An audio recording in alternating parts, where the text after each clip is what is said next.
Hey everyone, Michelle Gillmartin here today with your Technique Tuesday, bringing to you one of the more requested kit tutorials, and that is the circular attachment kit. The circular attachment kit is meant for sewing machines, so it's not based on hoop size at all. Embroidery is not used at all. And the nice thing about it is it goes pretty much up and down the line of any of the brother or baby lock sewing machines. It is a several piece attachment. Let's talk about what's in there. First of all, a printed owner's manual. Isn't that nice? So it's only 6 pages for you, but it has also 6 pages in 5 other languages. Then you'll have the circular attachment piece itself. You'll have this little teeny tiny screw. You'll have a pivot or push pin style pivot with a little plastic sleeve over the pointy part. You don't want to lose that. You also get 2 feet. One is a braiding foot, one is a cording foot, and we'll be experimenting with both of those. And you also have this wonderful little protracting template that I haven't seen since high school. But we're going to use it to make perfect circles. So maybe now we'll have a reason why we made it through that class. The other thing I suggest is that you have a little box or something to keep these pieces in because they're small. They would get lost in my sewing room in 5 minutes. And then I also have a thumb screw that I keep in the box with it to loosen and tighten that little screw. So let's take a little bit closer look at the actual circular attachment itself. First of all, it has numbers down here. These are the degrees of the circle. This is how big do you want your circle. And then this is your pivot point. That's where your push pin goes in. To move the gray piece to the exact size of the circle that you want, you have to lift this little handle here, and then you can pull it and slide it left or right, okay? To put the push pin in, let me pull the little plastic part off and I'll put it in the box so I don't lose it. You won't see this really well in the video when I'm videoing because the fabric will be on top of it, but you push this metal piece right here, you push it in, and then you push the push pin in. It will be around fabric. And you'll hear it kind of seat itself in there so that you can't pull it out once it's seated. To remove it, you do the same thing. You push the silver button in and then you take the push pin out. So let me go ahead and get this piece put on the machine. I'll show you the preliminaries of it. I could just never get that tiny screw in one take. So you have 2 little hinges here that are going to fit perfectly around your feed dog. So you're going to take that and slide it in. It's going to snap right into place. Little tiny screw goes right there. And I will be right back. Again, little tiny screw goes right there. All right, my circular attachment is mounted. The little screw is in there, and you can see that now it's in a fixed position. So I have my piece of Peltex, and I've marked my pivot point where my push pin is going to go in. So to begin with, please, ladies, pick something easy. Don't pick a really complex design because that's normally where we all want to go. Pick an easy design, and we're going to be using the decorative stitches. If I pick one that you don't have, it's fine. Just pick another one that's equally as simple. We're going to begin by putting the push pin into this center or pivot point. So I'll get my little push pin, and I'm going to poke it right through that hole. Stabilized fabrics only. For my sew out, I actually do have a piece of fabric that's got stabilizer on it. This is not the type of accessory that you can use with plain cotton fabric with your sewing thread and no stabilizer underneath it, because I can guarantee you won't be happy. So this is why I test on Peltex, because it's heavy. And I have 1 layer of Shape Flex stabilizer underneath my actual fabric when I go to sew the fabric. The other hint I have for you is put your table on. As the circles get bigger, the fabric wants to fall off the back of the machine if you don't have some sort of table on it. So that can cause your circle to not be symmetrical. And the last thing is don't drive, let the machine drive, because it will make a perfect circle as long as you don't get in there. So to start with, I have picked a very simple stitch. And on mine, I'm on the Luminaire. It's a basic stitch, so probably yours is going to have it too. I selected this from stitch category 9 because I could adjust the stitch length. So in stitch category 6, it is a basic 6-60 stitch, but you cannot adjust that. So after testing, I realized that mine needed to be adjusted slightly. So I went ahead and went over to category 9 and looked for the exact same stitch that I could adjust. So if you never knew why you had decorative stitches that you could adjust and why you would ever use them, this is why. In the Luminaire and the Solaris, you have even more that are built in that you can adjust. But in all of them, you have some stitches that you're able to adjust. Usually stitch category 6, which is the basic category, are stitches that have no ability to change their width, their height, or their length. So we're just going to go with what I've picked here, which is, again, 9-75, and I set the length to 24.2. Okay, this number right here, that stitch point, 24.2 millimeters, has absolutely no relation to what we're going to be doing to measure our stitch because we're not using millimeters or inches. We're measuring it in degrees. So to begin with, I am going to go ahead and put my Peltex fabric on the machine with the push pin. Again, I marked my pivot point. I've got the pin through it. If you're using regular fabric for this, when I have my regular fabric in, I put a small square of either Peltex or some kind of additional stiff stabilizer just where the push pin goes in. The rest of it's just got shape flex on it, but just where I'm going to push the push pin, I put extra there. It's not fused, it's just there so that I don't make the hole bigger each time I take it on and off the machine. So I know that I want to use a 50-degree circle because my fabric here isn't really big enough to go much bigger than 50 degrees. So I'm going to go ahead and set my stitch, I'm going to set my decorative stitch here, or my accessory, to 50 millimeters, or 50 degrees. That's the size of my circle. So that's where my pivot point goes in. That's the indicator that indicates it's set at 50 degrees. I'm then going to slide. Oh, do yourself a favor, full bobbin. Always full bobbin when you start this, because nothing's more heartbreaking than knowing it's going to match and then running out of bobbin thread halfway through. So yeah, always start with a fresh bobbin. I am going to push that little silver button like I indicated before so that I can put my push pin into the crosshairs, the little red slot. And I did feel it snap. Nope, it didn't snap in. Let's try that again.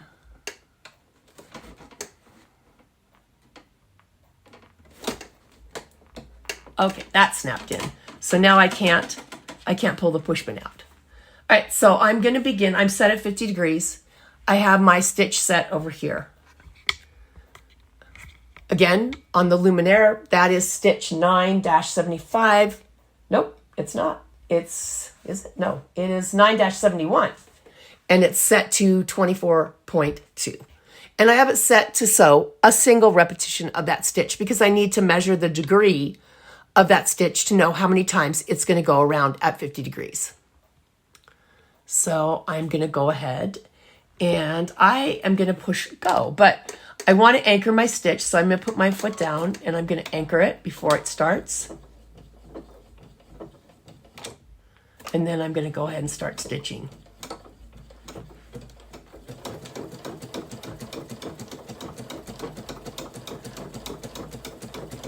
And I need to be able to measure from the beginning to the end of the stitch. So let me pull that out now. See, I have both ends of it. I need both ends. So I'm going to push the silver button here, remove the push pin, and pull it forward. All right, let's get that little piece out of there.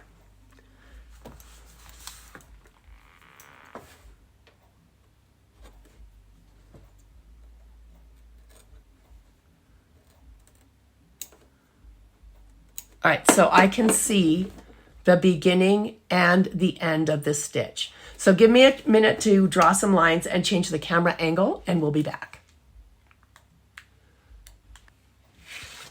All right, so I've drawn a couple of lines. Again, this is just my tester. I drew a line straight up from the pivot point using the edge of the template. So I just went straight up. And then from there, from the pivot point, I went straight out. So I have the pivot point at one end, the beginning of the stitch, and I have another line drawn at the end of the stitch. So this is going to tell me how many degrees this stitch is. So I'm going to take the hole at the bottom here and line it up with my pivot point. And then I can see that the 50 millimeters is going for the circle. The 50 degrees for the circle is going right through my stitch. I can also see that if I match up those lines, I have a 25-degree repetition. So again, let me zoom in closer so that you can see that better. All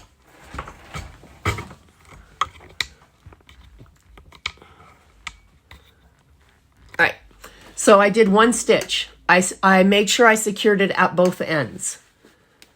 I put a line straight up from my pivot point. That's where my pivot button was. So I'm going to put the hole here of the template through that where I put the pivot pin down straight up. And then I drew another line at the end of the stitch. So I know that if I follow these lines up, I have a 25-degree angle on the size of my stitch. So my circle equals 50 degrees. My stitch equals 25 degrees. And the radius of the circle is 360 degrees. 360 divided by 25. Alexa, what is 360 degrees divided by 25 degrees? 360 degrees Fahrenheit divided by 25 degrees Fahrenheit is 14.4. Okay, thanks to Alexa, I know that this pattern at this size is going to repeat 14.4 times at 50 degrees. So it's going to be like almost a half a stitch short. So we're going to give it a try though. And so you can see what happens when you do, when I don't do math and Alexa does math. We'll see how close Alexa was. All right, again, I'm securing the pin down there. All right, the other thing I'm going to do is I'm going to drop my needle and pull up my bobbin thread so I drop down exactly where I stopped on that first stitch. So give me a moment to do that and pull my thread up. So I know I'm starting in exactly the place that I left off. All right, started, I dropped my needle down, pulled my bobbin thread up. I also selected to use my back to the beginning button because I had to drop my needle twice to get the bobbin thread to come up, meaning that I was already 2 stitches into the design. So I started from the beginning, and now I've actually gone back to multiple stitches of that, continuous stitches of that pattern. So let me swing over to the machine itself, and you can see that I'm all set up to go here. And this is just my test. Again, we're going to sew down on fabric when I'm done here. So I'm just going to let it go.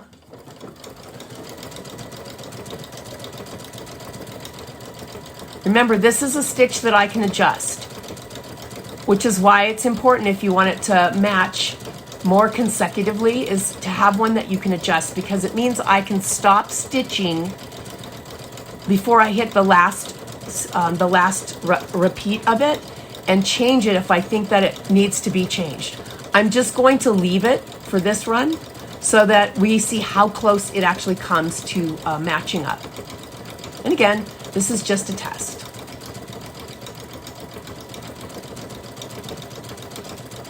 Probably could go a little faster. Notice that my hands aren't in there. Don't drive, let the machine drive. You see that it's an absolutely perfect circle so far. Okay, when it gets to this one, I'm going to go back to singles.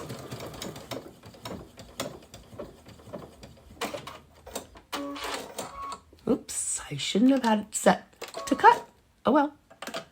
I'm going to take that one off. I'm going to do one more. See how close I come. It's going to be close.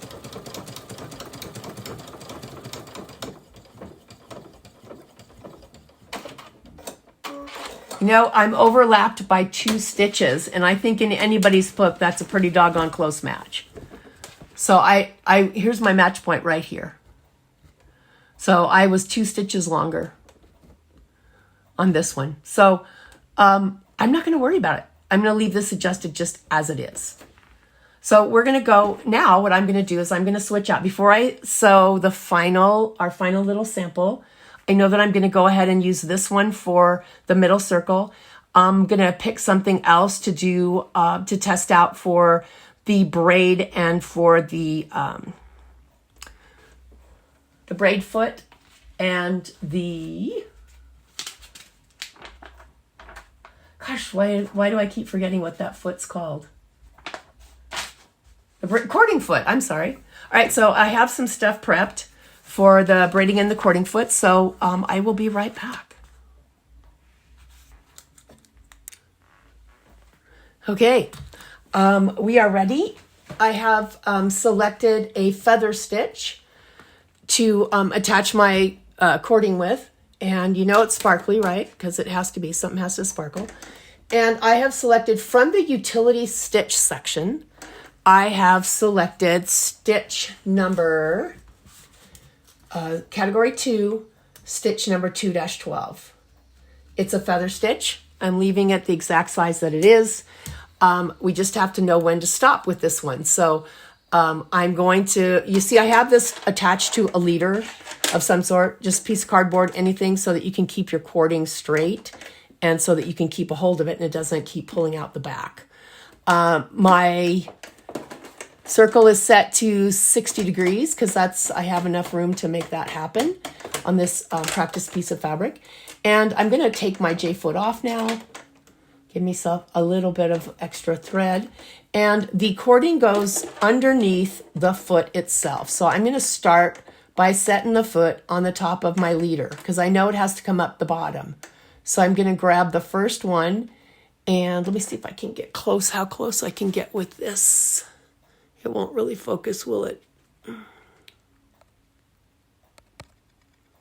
Okay. So I'm going to pull this cord until it snaps into the last one. All right. Again, my leader is underneath my foot. And then I think the green is the next one. So I'm going to do the same thing.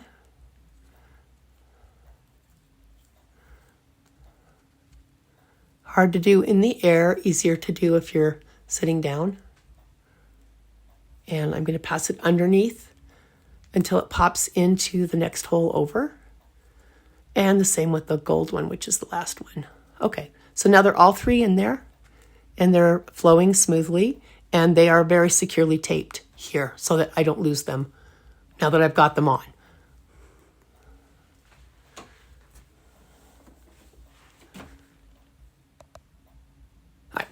So leaders in the back, I'm going to just set the foot down and I'm going to go ahead and start stitching. So again, I'm just going to let the machine do its thing here. I'm going to separate these cords. If you want to hold them in your fingers to separate them as it sews, you can do that. I'm not going to really worry about this tail because I'm going to rethread. And that way it'll cut it the right length. Again, I just have a feather stitch, and so I'm just going to begin stitching. And it looks like I could use the width to be just a tad wider. So I went to 6.0 for my width.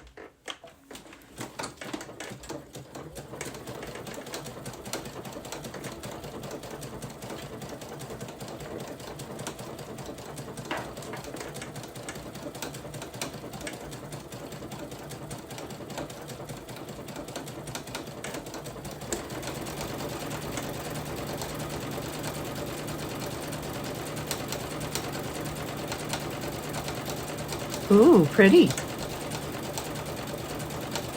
Again, simple feather stitch. Keep it simple for the first couple of trials. Once you get started, you're going to be playing with this a lot, but at least to get going, keep it, keep it pretty simple.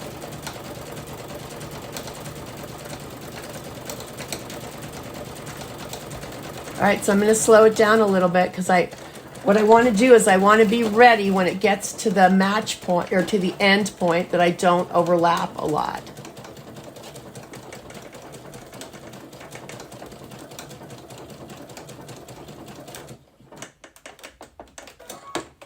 I can go one more.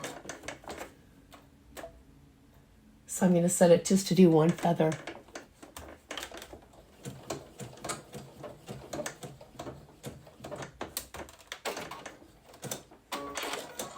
All right, I can pull the rest of that out from the back and look at that. So now all I would have to do is just put a little bit of probably a seam sealant there would work and then trim those off. Let's take it off so you can see it. I'm going to push the button in, remove the pin, and there is my cording foot. All right, coming back in a moment with the braiding foot.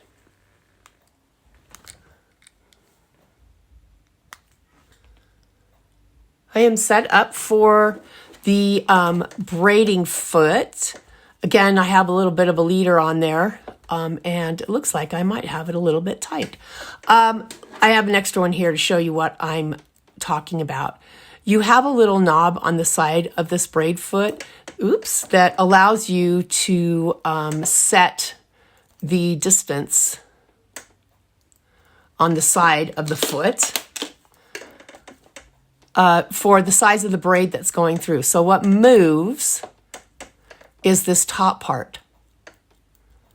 And so what you want to do so that you have, it needs to flow freely, but it needs to not be sloppy so that it can't move from side to side. So I'm going to go ahead and try that again. And a little bit looser.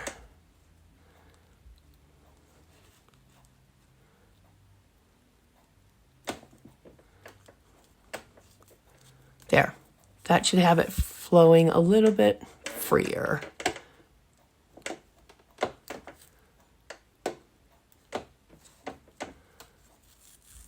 So that's what I want. I want it to flow through the bottom of the foot, pretty easily.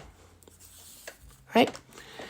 This actually works better with a bias cord because obviously it has to turn in a circle, but I didn't have any of that. So I've got some a bias braid, sorry. I'm just going to go ahead and use this one. And I'm just going to use a plain zigzag. What I did do, though, is I changed out to red thread since my braid is red. Because you will see this stitch. So you could either change out to the color of the color of your braid. Or if you wanted to, you could use invisible thread. All right, so I'm going to get my fake fabric back on.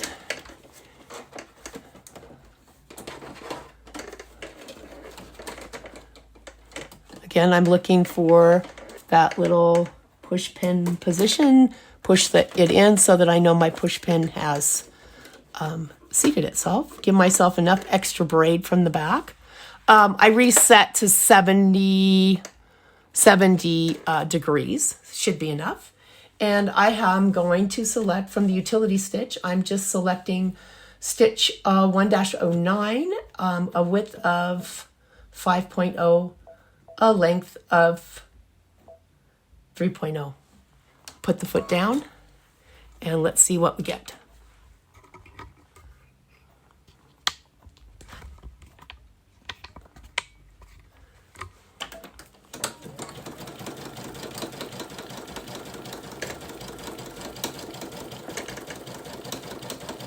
Not bad for braid that isn't biased, but kind of pulling up a little bit because of that. So for a braid, it really should be something that's on the bias, although maybe I could press this out. And again, I'm going to go right up to the end and then stop.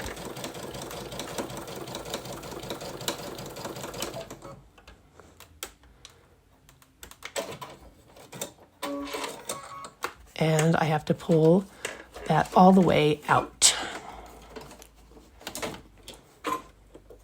I'll just take the foot off. Push from the side here. It's really, you get a great camera angle, but I have no control over the machine. Okay. All right. So that is my test. And I am going to go ahead and sew up my sample using the ones that I've selected. And I'll be back when that's done. And I might try out a couple of fun stitches. There's some really fun decorative stitches on here, and I've always wanted to try those with the circular attachment. I just kind of forgot that I wanted to try those because I haven't had the attachment out for so long. But I'll be back with a completed sample. It's a little something I wanted to add here. I wanted to play with some of the decorative stitches that had side motion. For those of you that have the capability of side motion embroidery, meaning stitching, meaning that you have stitches that sew out wider because the machine can track side to side as well as front to back. I want you to watch with these little hedgehogs. They're doing fine, but I want to watch what happens to your fabric here and leave it alone. Because as it does side motion, it's gonna move your fabric, and it looks like it's bubbling. Don't touch it. It's going side motion and your fabric is stuck on a pivot. It doesn't have any place to go. It has to make that little bubble. So just leave it be. All right, here's my finished sample. And I'm quite pleased with it. So stitch number 9-71 with the length adjusted to 24.2 on a 50 millimeter circle for the interior. 60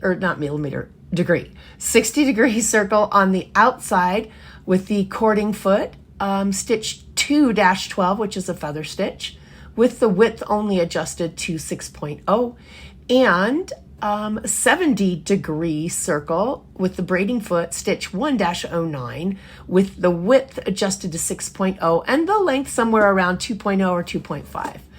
All of my pieces are safely back in its little box for me to use the next time. And I've removed the circular attachment from my machine. And here's my template. And I hope you enjoyed this. And I would love to see what you come up with when you experiment. I'm going to work on the hedgehog. The last hedgehog was a little bit too close to the hedgehog in front of him, but it really was kind of a cute idea. So I'm anxious. I would love to see what you guys do with it as well. Thanks. Bye.